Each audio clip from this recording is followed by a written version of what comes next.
Hello friends, మీరు ఎప్పుడైనా ఆలోచించారా? మనం చూసే cars, bikes and all types of vehicles అవి వేరే వేరే కలర్స్లో ఉంటాయి, కానీ వాటి టైర్లు మాత్రం ఎప్పుడూ బ్లాక్ కలర్లోనే ఎందుకు ఉంటాయి? మీకు ఈ డౌట్ వచ్చే ఉంటుంది కదా. దీని వెనుకున్న రీజన్ ఏంటో ఇప్పుడు తెలుసుకుందాం. ఫ్రెండ్స్, ఈ టైర్లు బ్లాక్ కలర్లో ఉండడానికి మెయిన్ రీజన్ కార్బన్ బ్లాక్ అనే కెమికల్. నిజానికి టైర్లు రబ్బర్ నుంచి తయారు చేస్తారు అండ్ ఈ న్యాచురల్ రబ్బర్ పాలలాగా తెలుపు రంగులో ఉంటుంది. అందుకే పాత రోజుల్లో అంటే 1912 కంటే ముందు టైర్లు తెల్లగా లేదా లేత గోధుమ రంగులో ఉండేవి.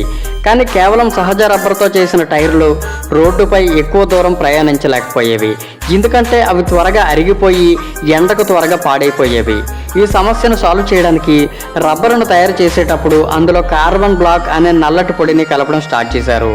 ఇది టైర్లకు నలుపు రంగును ఇవ్వడమే కాకుండా వాటికి ఎంతో బలాన్ని కూడా ఇస్తుంది.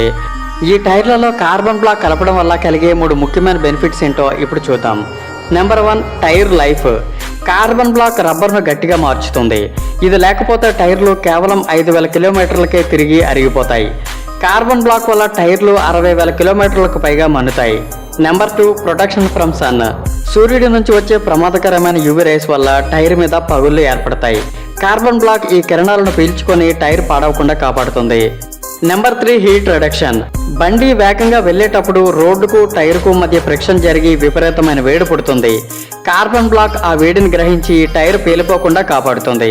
అండ్ ఇప్పుడున్న టెక్నాలజీతో వేరే వేరే కెమికల్స్ లైక్ సిలికా వంటివి ఉపయోగించి డిఫరెంట్ కలర్స్లో ఉండే టైర్లను కూడా తయారు చేయడం పాసిబులే. కానీ ఈ బ్లాక్ కలర్లో ఉండే టైర్స్ అన్నిటికంటే సురక్షితమైనవి అండ్ తక్కువ ఖర్చుతో కూడుకున్నవి. అండ్ ఇంకొక ఇంట్రెస్టింగ్ ఫ్యాక్ట్, ఇవి రోడ్డుపై ఉండే దుమ్ము మరియు బురదను కూడా ఈజీగా దాచేస్తాయి. నిజంగా సూపర్ కదా. ఇలాంటి ఇంట్రెస్టింగ్ ఫ్యాక్ట్స్ కోసం ఛానల్ సబ్స్క్రైబ్ చేసుకోండి.